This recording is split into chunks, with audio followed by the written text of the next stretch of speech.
Il y a absolument personne qui parle de ça et pourtant ça va probablement créer de futurs multimillionnaires. On a Mastercard qui a déclaré qu'ils avaient tokenisé 30% de ces transactions en 2024 et donc ça donne du poids au futur narratif qui est le narratif des real world assets et de la tokenisation. Je vous rappelle qu'on a Larry Fink, le CEO de BlackRock, qui est le hedge fund, enfin le gestionnaire de fonds le plus puissant du monde, qui gère des dizaines de milliers de milliards, qui a dit on veut que la tokenisation sur la blockchain arrive pour tokeniser des actions, des obligations. Et qu'est-ce qui permet de faire tout ça? C'est la crypto-monnaie Ondo qu'on a ici.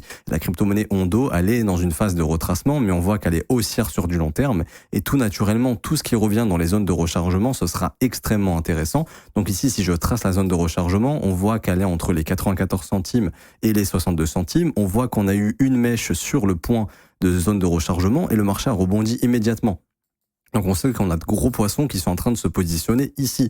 Et ça, je vous le dis clairement, la tokenisation et le narratif des real world assets, ça risque de créer des multimillionnaires au cours des prochaines années et des prochains mois.